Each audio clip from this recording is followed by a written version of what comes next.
And bam, my camera's not working. I'm freaking pissed, but the Miami Dolphins are going to beat the Detroit Lions today. Screw my little iPhone continuity camera. It decides to fail me today. An absolute blunder on my part. So this is going to be the shortest stream ever. I'm going to go literally for 10, 15 minutes, but the Miami Dolphins are going to win today, 28-17. I'm absolutely furious. I'm about to get picked up to go to Twin Peaks, have some nice cold beer, 32 degrees minimum, which is perfect because this is absolutely infuriating, bro. Holy crud, man. I don't know why my camera just can't work, but it decides to, now it wants to work. Huh.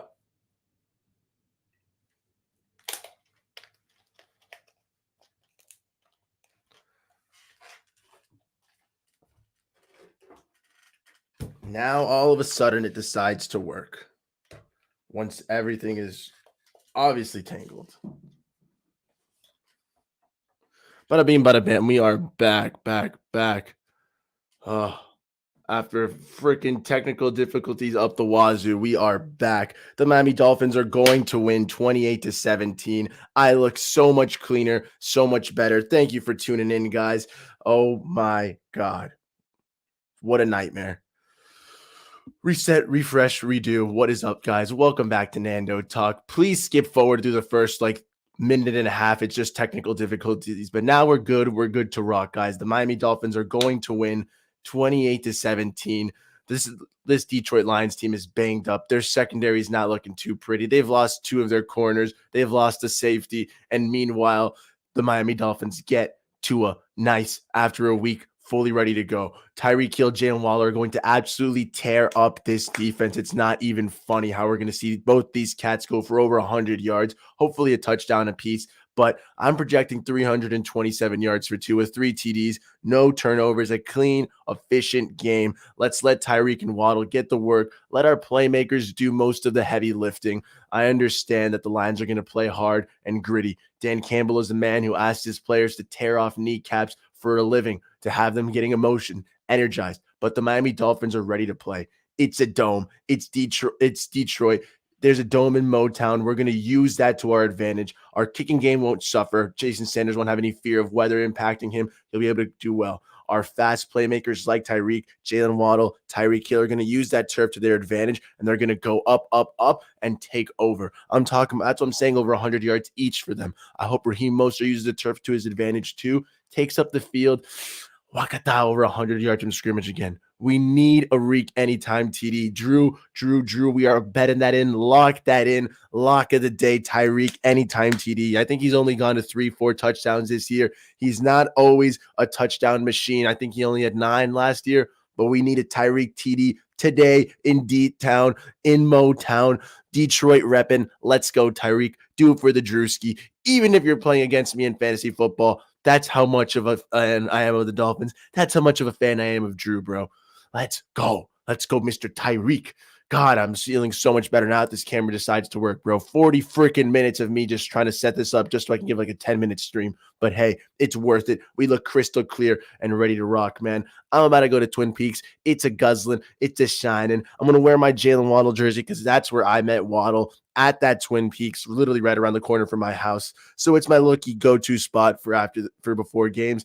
Drew, actually, Nathan just texted me about what he's going to do. I have the camera up there, so I'm going to text him back in a second and say, hey, Twin Peaks, the spot, the vibe. But back to the show. Guys, we have the offensive pieces back. We're ready to go. But so are the Detroit Lions. You know, they get DeAndre Swift back this week. They get Amon-Ra St. Brown out of the concussion protocol. 2 limited practices. It looks like he's good to rock. TJ Hawkinson, banged up all season, had a bit of a knee issue come up on the injury report, but he's back and ready to rock as well. So even Josh Reynolds, I think he's getting cleared. I was supposed to record earlier, so I think at the time it said he was still a game-time decision. He was at warm-ups, though, so we'll see what happens with Josh Reynolds. Whoa, what is up, Adam, by the way? Let's go, Fins. I didn't even see that. But, yes, the Lions get all these pieces back. Reynolds, Swift, TJ Hawkinson. But exactly, Adam, we get Kader Kohu and Keon Crossan back. We get the boys ready to rock. Okay, yes, we lost Brandon Jones. We lose Needham.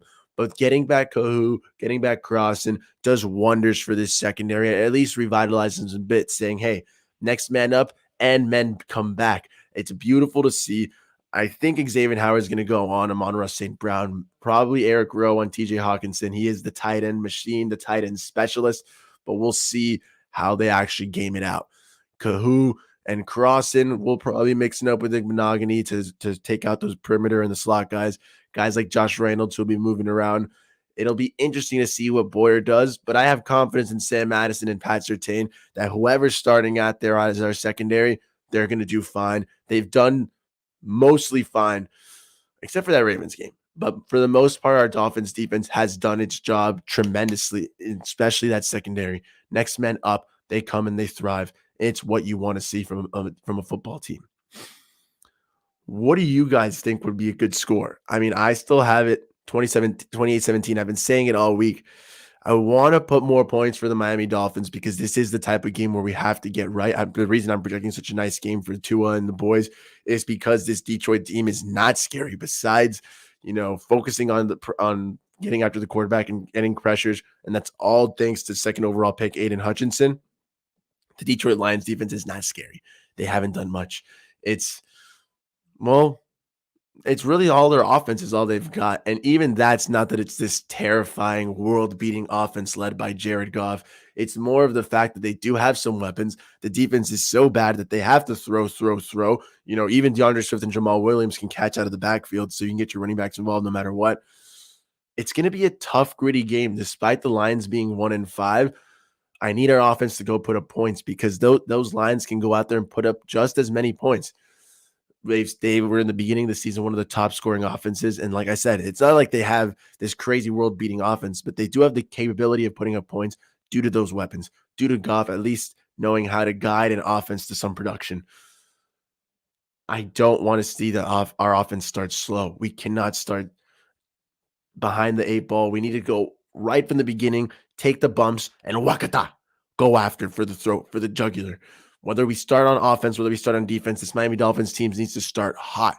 I think we've only seen one game-opening touchdown drive for the Dolphins, and then after we go off script, we seem to patter off until we come back again in the fourth quarter. That cannot happen, especially not against the Detroit Lions. Yes, this is a subpar competition compared to what we're normally used to facing, but the Detroit Lions, even at 1-5, are going to play with heart. Dan Campbell is hyping up his men right now, telling them how he used to be a coach for the Dolphins and what this game means to him. And those boys are going to play for their coach. So the Dolphins have to start off hot. Get a touchdown, open it up. Reek anytime TD, I'm with it. Let's rock with it. Let's let Tyreek and Waddle get involved early and from the get-go. And even if we get down there and then, they're smaller guys, maybe they can't get open in the red zone, use Mike Gesicki. The Detroit Lions struggle at covering the tight end, and Mike Gesicki is amazing at getting open in the end zone, catching those my balls that only a guy that's 6'6", 250 pounds can catch. Only a guy with that basketball, volleyball background that Mike Gesicki has. We need to get him more involved. Get him more looks in the end zone. Even if it starts looking like that Travis Kelce stat line of 5 catches, 4 touchdowns, dude, that'd be amazing. Even with just 30 yards sprinkled in there, like Mike Gesicki needs to learn how to at least have some kind of role on this team.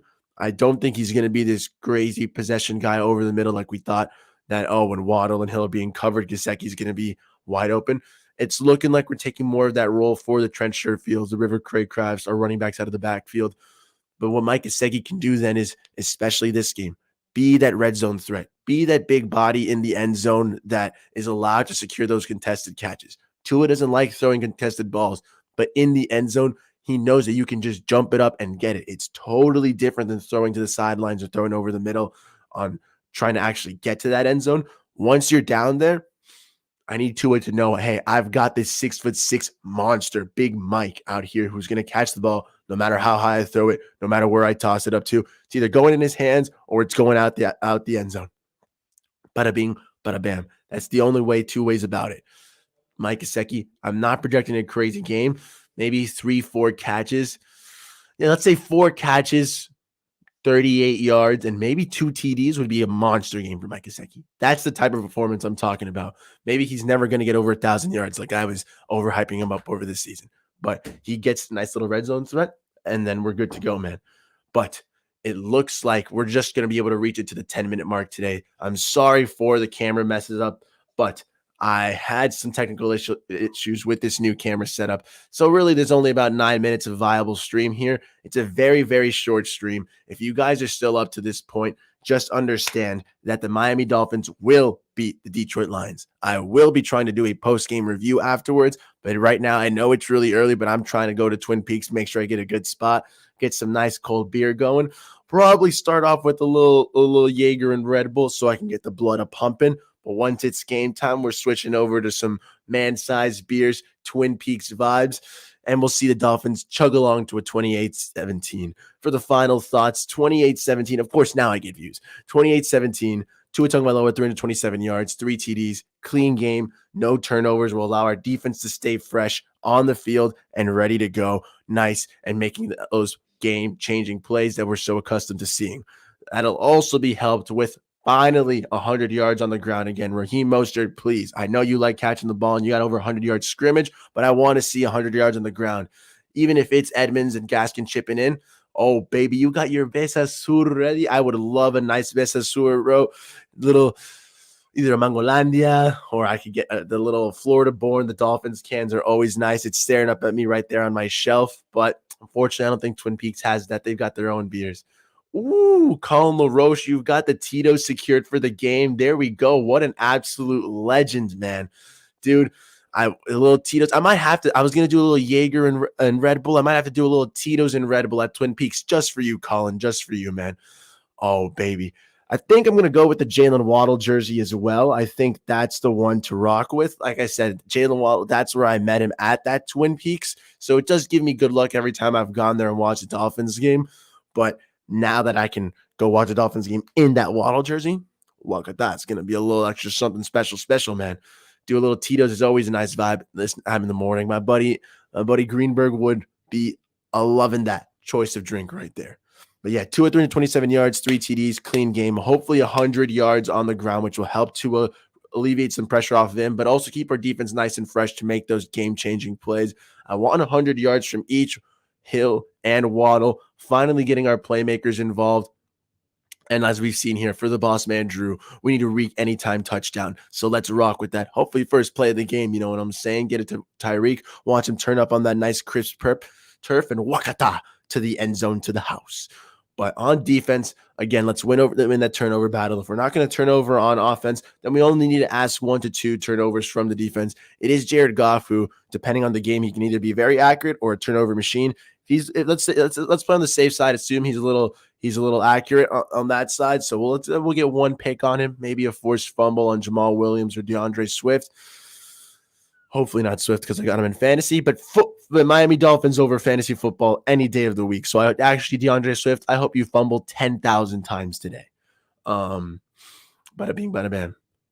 Nah, Colin, you're the legend, bro. We're all legends because we're all Dolphins fans, and that's how it works and operates right now.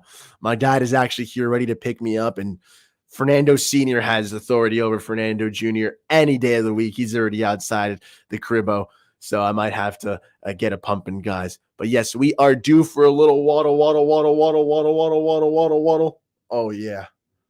A little waddle. Just for you, Adam. Jalen Waddle will be doing it as well. That's what I'm saying. If there's 3 TDs for Tua, I'd love to see a TD to Hill, Waddle, and Mike Gesicki. Spread the love. Even if it's just a small 4 catches, 30-yard game, but a touchdown or 2 for Mike Gesicki, oh, baby. That's exactly what we need to see.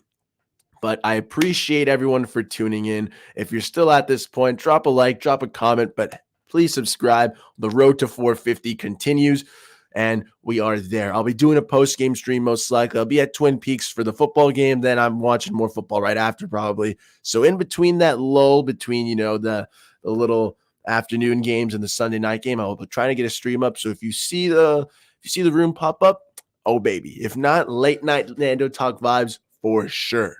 The late night. But I appreciate everyone for tuning in. Let's get a Dolphins dub today. This is the type of games we have to win. The road to 8-3 continues. Exactly, Colin. That's how we got to end the show, I believe, man. Chins up, fins up. Let's get a win. As always, bada beam, bada bam. I hope you guys enjoyed. And that is the new catch, guys. Chins up, fins up. Let's ride. Enjoy the game, you two guys, as well, with your family, with your loved ones, with your fellow Finns, with whatever it be. But have a fins up kind of day, boss man. Delta fan JK, thanks for tuning in, boss. See you guys later, and let's get a win.